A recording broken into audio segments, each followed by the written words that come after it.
Please welcome Cheryl Koening.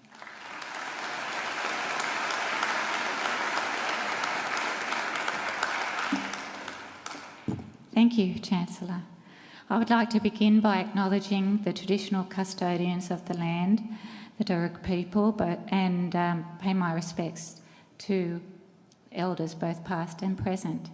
Chancellor, Vice-Chancellor, members of faculty, staff, distinguished guests, graduates, and proud family and friends.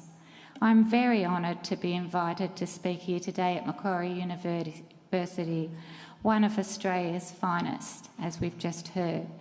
My sincere congratulations go to each one of the graduates on this very significant milestone. I have a son who is a structural engineer, so I understand just how hard you have all worked.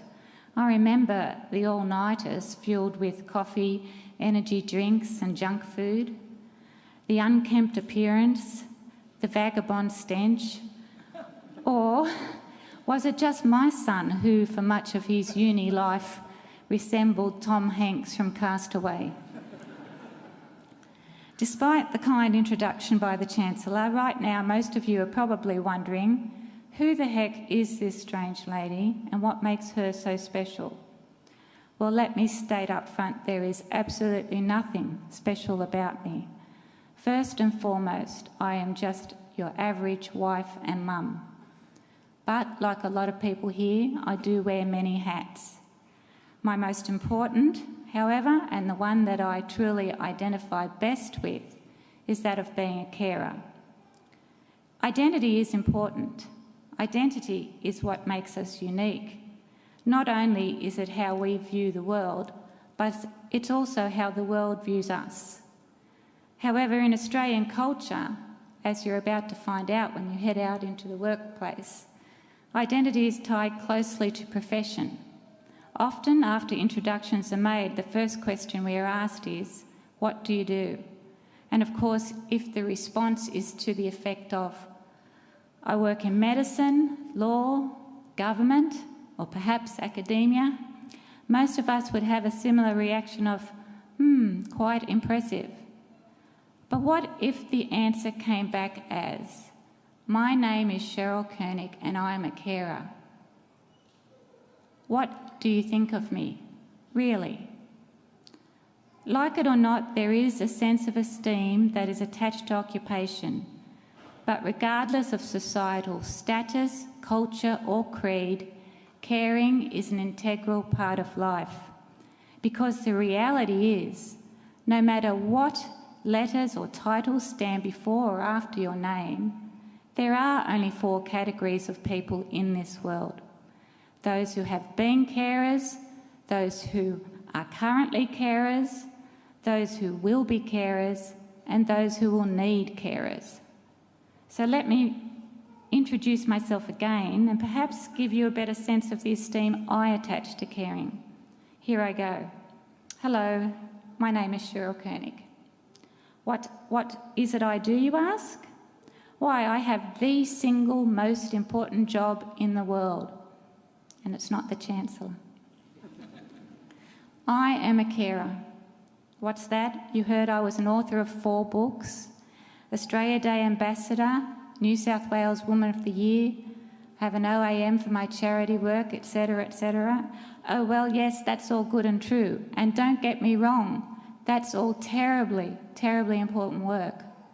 But above all that, in fact, towering way above that, is my role as the carer of my adorable 31-year-old son who was hit by a speeding car aged just 12 and sustained an extremely severe traumatic brain injury. It is the job I am most proud of.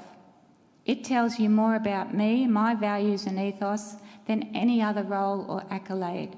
And in my opinion, there is no job more worthwhile than enhancing the health or happiness of another individual, because in that very act, you are changing their world for the better. Inspired by your teachings from within these hallowed halls, your values and ambitions may lie in tackling vital issues like environmental sustainability, cultural conservation, or social justice. Never underestimate that your actions, however small or in any arena, have the power to add up to great changes to the world of your choosing. Having a desire to impart global change is admirable, but global change is the work or governance by many people at various levels. I believe the true marker of success is measured not by the scale of change, but rather by constructive change to even one person's world. Leadership and change can happen in your home, in your community, your workplace. It will happen wherever you are passionate about your cause and determined to work hard.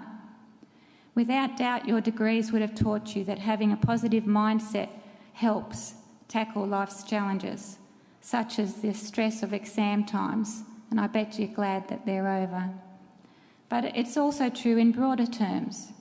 A positive thinker will see the opportunity within the difficulty, whilst a negative thinker sees only the difficulty. Today, of course, is a happy occasion, a proud, happy, wonderful occasion, a great day, one that you should remember forever. But it is also a profound truth that few of us go through life without personal adversity. I believe we learn more from sadness and difficulty than from any other time. So I'll give you an example of my family's journey, as I also believe that it is a human need to be told stories about who we are, why we are, where we've come from, so we may know what may be possible. Things were going pretty well for my little family up until our son Jonathan got hit by a car. Then, not just his, but all our lives got turned upside down in a split second. We were told by the experts that if he survived, he would most likely never walk, talk or eat again. Well, we weren't going to settle for that, were we? Stubborn, you say? My bloody oath. Am I allowed to say that, Jesse? Thank you. No one was going to tell me what my son's potential was going to be. I wasn't going to let the negative thinkers shape his destiny nor his identity.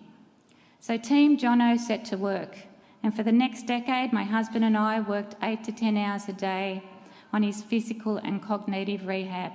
And today he not only walks well, but he can run, snow ski, play the piano, swim, play tennis. He's got a list a mile long, drives, and he works 5 days a week in 4 part-time jobs. Now that's determination, his determination, and that's courage. And courage doesn't mean you don't get afraid. I've been afraid many, many times, and I probably will be afraid many more. But courage means you don't let the fear stop you.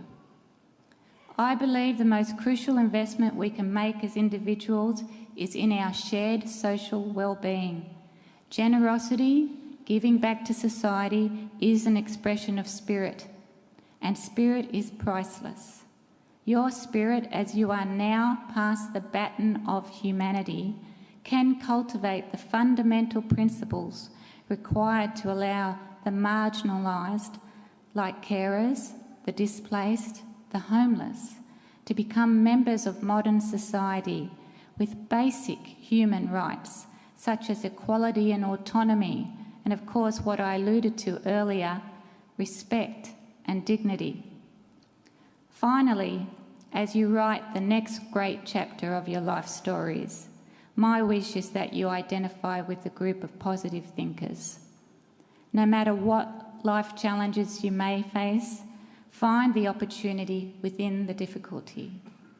Don't be afraid to take risks, to stumble and fall, because only through hitting the ground can you experience that feeling of triumph that comes from the climb back up, and go forward to make the world of your choosing, a better place. Thank you.